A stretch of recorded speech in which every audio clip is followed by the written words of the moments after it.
Hello everyone and welcome back to the channel. It's Greg from Wint Audio Video coming to you with another great video showcasing vintage audio equipment. All right, today on the workbench we have a beautiful dual 721 turntable. In this video I'm going to talk about its features. We'll discuss what all these dials and controls and levers do. We'll talk about the repairs I did to it and what it took to get it up and running. And then, of course, at the end, we're going to do a little demo, let you hear how it sounds. So I hope you stick around for the whole thing. Hope you like it. So the Dual 721 is an electronic direct drive turntable that was built in Germany from 1976 through 1979. It's one of their higher end models. And this one's in pretty nice condition. There is a couple little marks on the cover, like maybe there was a hot lamp on there or something that kind of melted a little bit. But take a look at the inside. I mean, there's barely a nick, mark, or scratch on it. It's like a time capsule. It's beautiful. So the owner took really good care of it. Very nice working on something that's in such great condition. So some of the features, well, a couple things a lot of people don't always point out is there's these screws here and back here. And these serve a couple purposes. Number one, they allow me to release this metal chassis from the plinth so I can work on it. So the way you do that is you loosen them up and then you kind of angle them out and then you pry up carefully and the thing will come out of its case. But if you hold up and you keep rotating until your threads engage, it actually locks down the platter for transportation. So you would lock all three of these up and then it will be stable when you're transporting it or shipping it. Something you definitely want to do. Most of my customers don't do that. They just kind of flop around the car as they drive them over, but see what that does is you can even go a little tighter. It locks it down so that, it's a little more stable when you're moving it around. Then, of course, when you want to use it, you're going to screw them all the way back down. And you'll see it raises it, back up. And also gives it that vibration dampening so that when you bang the table, it hopefully doesn't skip the record. So that's that. It's got its little 45 original dual adapter there. See the little dual logo there, hopefully. Here's the platter. It's a nice heavy cast aluminum platter. I mean, that thing's beautiful. Look at the shine on that. Here's our direct drive motor right here. Everything's nice and clean even under here. That drops back down. Then you can see on this platter there's also these little notches, little black lines and grooves. We'll talk about that. That's used when you're calibrating your speed via this strobe light that lights up here and this pitch control, which we'll show you once we get it up and running. Start and stop, that will start and stop the automatic function. So this is also a fully automatic turntable, which means you can simply hit start. It'll raise the tone arm up, bring it over, drop it down on the record, play through, get to the end, raise it up, bring the tone arm back, drop it back down, and then go to stop mode. Or you can simply hit stop, and then it'll trigger that automatic function to stop it at any point during the record. Right here is our 33 and 45 lever for the speed of your record. This is our little latch, which releases the tone arm and also allows you to start up the manual function. We'll leave it locked for a moment. Well, actually no, let's leave it like here. This is our cueing lever, which towards you raises it, and back, we'll drop it back down. Back here is a little switch that goes from 1 to infinity. So 1 means it'll just play the record once, go to the end, stop, or go to the end, bring the tone arm back and stop. Infinity means it'll basically be repeat. So we'll go to the end, go back to the beginning, start over, go to the beginning, start over, until infinity, apparently. This is a little adjustment for the height of the tone arm when you hit the cueing. So if it's not raising it up high enough, you would adjust that. And then right here is a little lever for the basically how fast the tone arm descends when it's dropping back down. It goes from slow to fast. In the back is our counterweight, and that's what you use to balance the tone arm. So basically you'll balance it out at 0 grams so that it's basically floating. You do that with this little dial back here. I'm going to lock that before I do something. So you do that with this little lever back here.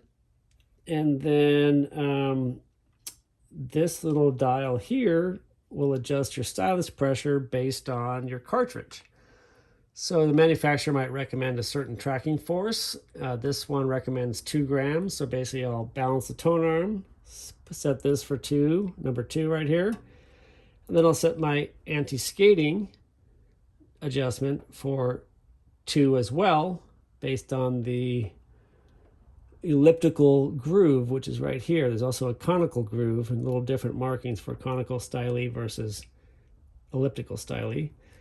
Back here is the vertical tracking height adjustment. So you usually don't have to mess with that, but if you're changing out cartridges, you might have different height of cartridge. So you want your tone arm to be parallel with the record as it goes across, and you can release this lever and adjust the tone arm so it raises or lowers the pivot point basically in the back to give you a nice parallel tone arm. I think that's it for features and what all this stuff means. Oh, one more thing. You got the the lid. This is removable. You can carefully pull it off. I'll leave it on for now. But there's also these 2 little dials here, and they adjust some springs in the back. So if you find that your I keep calling it tone arm. If you keep finding that your lid, your cover, dust cover, let's call it the right thing. If you keep finding that your dust cover descends too fast or doesn't stay up, you can adjust these little dials here, and it'll put more tension on the springs back there. So that's another little thing. A lot of people don't know what those little dials mean either. All right, I fumbled enough with my words. Why don't we talk about the repair? So when the customer brought it to me, he mentioned that one of the channels was cutting out, maybe both of them, and wanted me to just kind of go through it, make sure it's up and running in good condition. So first thing I check is that the resistance of these RCA cables, I was getting bad readings right here, and a common problem is bad connections where these meet. A lot of times they'll just have a bad connection. I could actually hold my thing there and wiggle and I'd get my meter to respond. So I knew these were bad, so I replaced the RCA cables. They're replaceable from the inside. Another common problem is, another feature too, is that the head shell just removes with this little lever. So you just back this lever off and it pulls right out. And where it connects to the tone arm are these little four little pins right here. See those? And so we'll often find some corrosion problems here and also on the PC board that's under here where they make contact and where the head shell, where your wires through the tone arm are soldered to. And what I use is a little, that's not it, this little fiberglass brush that is adjustable, and I can kind of buff up the contacts here and the same thing under there, get them nice and shiny so I have a good connection. So that was all done. While I had this out, I measured across here and I was still getting bad readings with the original cartridge in place, which is a Shure V15 Mark III. Here's the original one. and it's got an intermittent problem inside the cartridge. So we chose to replace it. I'll show you real quick here. If I put the cartridge here, grab my meter, put on continuity settings, so there's short, there's 0. And then if I measure between, hopefully I could do this without blocking the camera. If I measure between green and red, I'm getting 1300 or so. But if and now it's varying. See how it's going 200, 360. It's all over the place. And I'm literally making the same connection. The other side was okay. I should get about 1300 between blue and white. If I can hold these things, yeah. So nice and stable on that side. This other side's got like a bad connection internally. And I buffed up these contacts. It's not just a bad connection. So, I mean, I shouldn't be getting a short. It's nearly a short right there. So very interesting. I don't see cartridges fail that way too often, but it happens. So anyways, it was time to replace it. We went with this one. The Audio-Technica VM740ML, which is a microline cantilever. Pretty nice looking cartridge. And of course we align it inside the head shell here via a protractor. The way this mounts is it goes back in at a little angle. You hold it up and then you lock it down. All right, enough of me blabbing. How about we take a listen to this thing?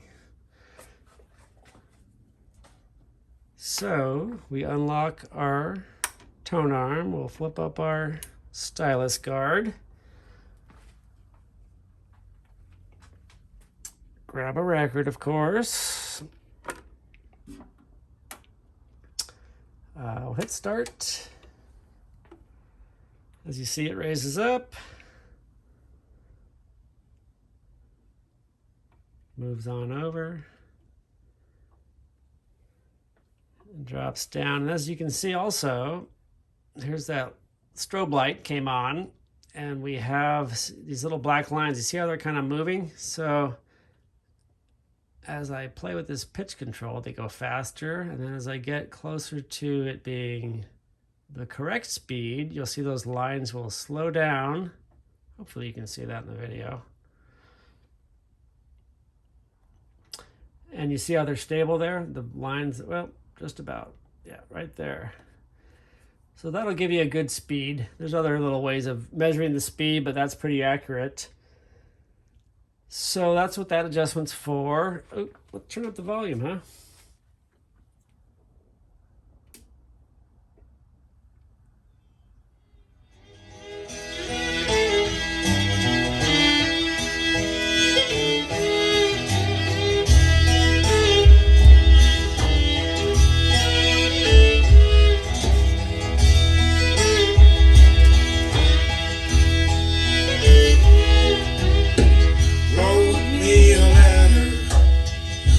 Last night, blue ink on the back of a photograph, black and white. Her sweet face beneath a redwood tree left me with my worried mind and me.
said with the photograph, she didn't say with the ballpoint pen.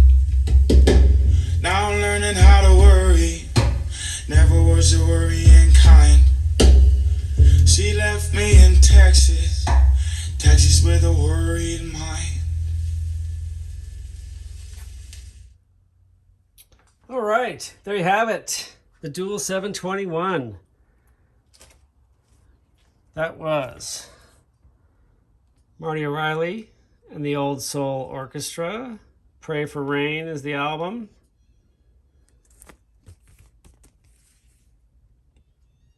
There's Marty and the band on the back.